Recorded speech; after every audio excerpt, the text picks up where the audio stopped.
We love the sun. Okay, great. Hey everyone, welcome back to my channel. My name's Heather, and today's video is going to be my top 10 books of 2022.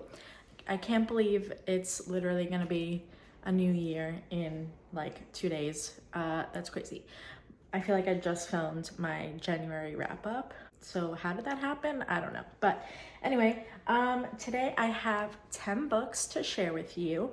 I didn't read quite as many as some of the other YouTubers out there, but you know, that's okay. Everyone reads at their own pace and has different things going on. So yeah, I think I read a total of 44 books, or I'm on my 44th, hoping to finish it by, I don't know, tomorrow, I guess. So this will be my last video of the year, which is exciting. I hope that you've enjoyed my videos up until this point, and I look forward to seeing more of you in 2023. With that said, let's get into the books. These aren't in order of like my favorite to least favorite or anything like that. They're actually in order of when I read them. So starting in January, one of the first books I read this year was The Seven Husbands of Evelyn Hugo by Taylor Jenkins Reid. I know I said I wasn't going in order, but this one might be my favorite book of the year. I've gotten everyone in my life to read it, and there's just something about this book is just magnificent. I also won't go too much into detail because I don't want this video to be too long, but this book is about Evelyn, who has had 7 husbands. Look at that. And it goes through each of her husbands and explains why she married them and that kind of thing.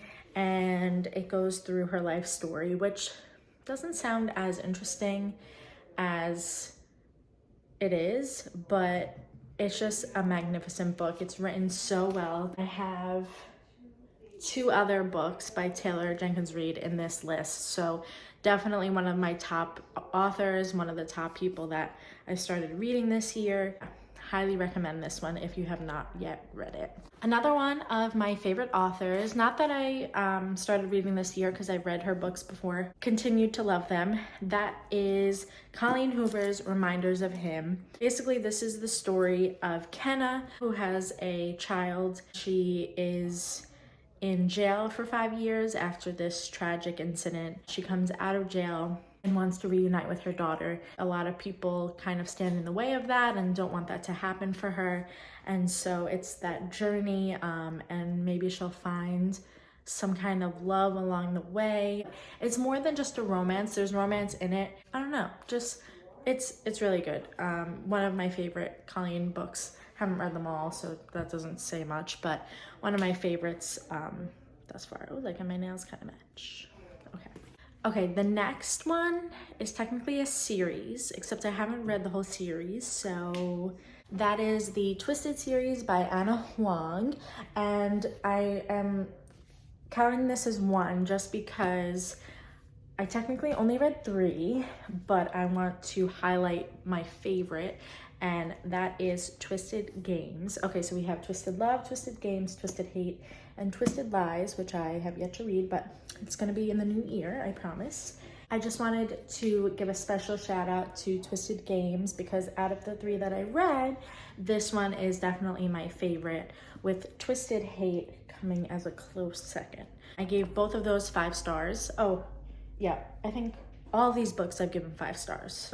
So Twisted Games is the story of Rice and Bridget. Bridget is a princess of this European country. Rice is her bodyguard and she is a princess, so it's a bodyguard romance. It was kind of forbidden and Grumpy Sunshine. If you're looking for a good romance, I highly recommend Ana Huang's books because they have some spice in them as well, and it's just a fun read. Twisted Games, and the whole Twisted series, really. Another book that I got to read this year is the one by Christina Lauren, Love in Other Words. So many people rave about this book, and for good reason. I don't want to call it a cozy read because that's not what it is. It's quite tragic, some of the things that have happened. It's the story of Macy and Elliot. It's a childhood friends to lovers, but also a second chance romance. It's a really good romance. I highly recommend if you have not read it yet. It goes from the past to the present. It is all in Macy's perspective, I think. Yeah, it's just one point of view.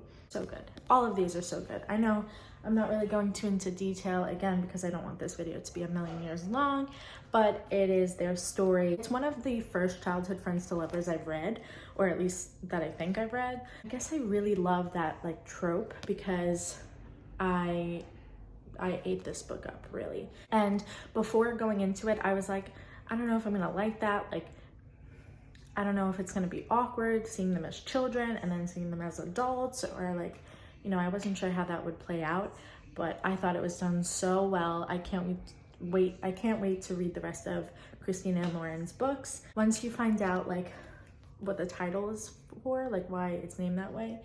Oh, so cute. Macy and Elliot, adorable. Next, I read it, but I also listened to it. That is Daisy Jones and the Six by Taylor Jenkins Reid. This book is so unique and so fun. Basically, Daisy Jones and the Six is this rock band in the 70s, and the whole book is told kind of like in an interview style. The band is talking about how they began, their rise, and then ultimately their fall. Daisy is just like one of the coolest people I've ever read about, and you want to root for her, and it's just so fun. If you love music, if you love the 70s, just like that whole dynamic, this one is great. Like I said, it's told in an interview style, but it kind of goes through the years. So it has, like, for example, the Numbers tour and then the year. There is a little bit of romance in it, but it's predominantly literary fiction, I would say, or almost like it's not a memoir, obviously, because it's not a true story, unfortunately. Yeah, it kind of reads like that in a way. They are making a movie. It comes out next year, I think March, if I'm not mistaken. I can put the date on the screen, but I can't wait for it to come out. I'm so excited. Up next is Conversations with Friends by Sally Rooney. This book has a lot of mixed reviews. Sally Rooney in general has a lot of mixed reviews. You either love her or you hate her. And I just read a book that I wasn't crazy about by her, but that's besides the point. This one I really liked. So Conversations with Friends is about four people. One of them is Frances, then you have Bobby, Nick, and I forgot the other woman's name. I think it's, Melissa. It's told from Frances's point of view, and it's a lot of character development. There's not so much of like a plot. It's more based on the characters. I don't know. I just thought it was told so well. It goes through what a relationship is like, from the mundane aspects of it to the troubles that come. And I just thought it was very genuine and a new way that I haven't really seen before. Granted, I'm still on my reading journey, so take that as you will. This one was one of my favorites, but if you don't like it, then I'm sorry. The sun is getting on my nerves. Alrighty. Another one of my absolute favorites this year was Book Lovers by Emily Henry. I have to rave about this book because, I mean, Emily Henry, I know has like a really nice, Emily Henry has a good reputation for writing amazing books, but I've only read this one so far, so from what I read, I can't wait to read the rest of her books. So Book Lovers is about Nora and Charlie. How did I forget? Charlie Lastra, probably one of my favorite book boyfriends that there are. Essentially, they both work in the book industry as editors. They both live in New York. Nora's sister takes her on a trip to Sunshine Falls, which is in North Carolina, and they go on like a sister's trip. And lo and behold, who also happens to be in Sunshine Falls? Charlie Lastra. Very coincidentally, he's also there. And you just see like their relationship grow, and you also see that sisterly aspect, and it's just so fun. My favorite part of the book has to be the banter between them two. Just like, okay, look at all the tabs, like, look at that. Every single time that they had, like, every time they talked to one another, it was just hilarious. I loved it so much. It's definitely a romance, but it's got a little bit of like another side plot as well. So if you're not really sure if you like romances, I don't think it was cheesy in my opinion, but you know, everyone has different tastes. So yeah, at the bottom it says a rom-com lover's dream of a book. So maybe it is a little bit of a rom-com, but I loved it. 5 stars all the way. Book lovers, I'm a book lover. I love this book. And then the final Taylor Jenkins Reid book I have on here is Malibu Rising. Did I mention I love her? Because her books are amazing. I cannot wait to read Carrie Soto. You can't see it, it's down here. But I cannot wait to read... What? Cannot wait to read more of her books. I have a couple here that they're on my TBR. One of the great things about her books is that a lot of them take place in the same universe. So there are characters in here that show up in the 2 other books that I mentioned. It's so fun. So basically this one is about the Riva family. It takes place over a day. There's a party that's happening and something happens at the party, but it goes back and forth between the past and the present, and you kind of get to see why the kids have grown up the way they have. And yeah, it takes place in Malibu in the 80s, which, you know, is a fun time. Basically, the point of this video is to convince you to read Taylor Jenkins Reid books. They are hyped up for a reason. If I had to choose one out of the 3, it would definitely be Evelyn, but I don't know, it's hard to choose. Definitely Evelyn, and then maybe, I don't know, I guess Daisy is probably the more popular one in the book community, but all of them, A++. It looks like I read most of these books in the first half of the year because I read this one in June, so all the rest are before June, and then I just have one after this. This is number 9. I didn't count them like throughout the video, whatever, you can count. So the next one is 7 Days in June by Tia Williams. This is such a beautiful story. It's written so well. Her writing is so like eloquent and just beautiful. I don't know how else to put it, but this is the story of Eva and Shane. They're also childhood friends to lovers, but it's one of those stories that something happened in the middle, so it's a second chance romance. They were friends when they were children, like I said, and then something happened. They don't see each other for 20 years. Yeah, 20 years. And then they meet again at this like book convention or something like that. It's told over 7 days. And you just see how their relationship evolves, whether they're meant to be or not. Eva is a single mom, and you see her daughter. Her daughter's so cute. I loved her daughter so much. And yeah, it's a romance, but again, if you're not crazy about romances, I'd say it's more of like a literary fiction plus romance. Another one of Reese's book club picks. You know, Reese knows what's up.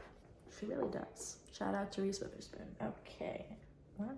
All right, and then the last one out of my top 10 books of 2022 is actually a memoir. It's the only nonfiction book in this list. I'm not a huge nonfiction fan. I mean, I like it every once in a while, but I have to be in the mood. But this one, I am obsessed with.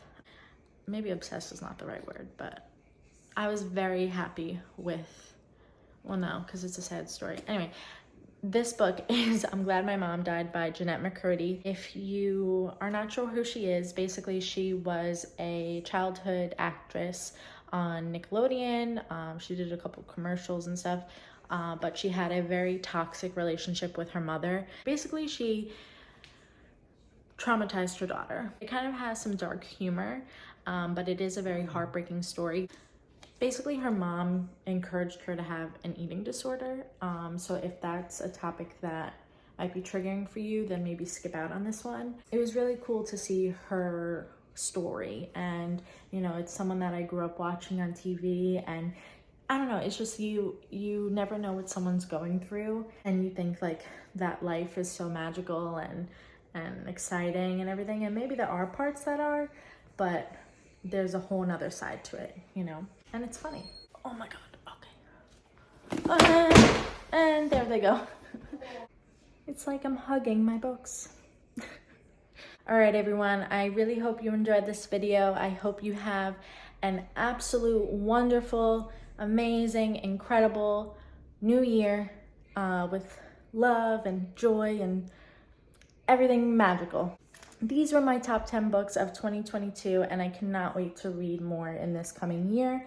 And if you liked any of these books, let me know. And while you're at it, what was your favorite, or give me a couple favorite books of this year, and maybe I'll check them out for next year.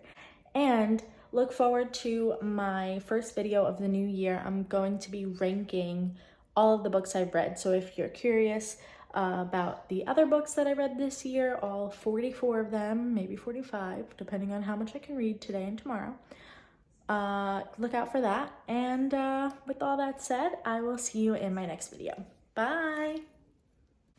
Peace out.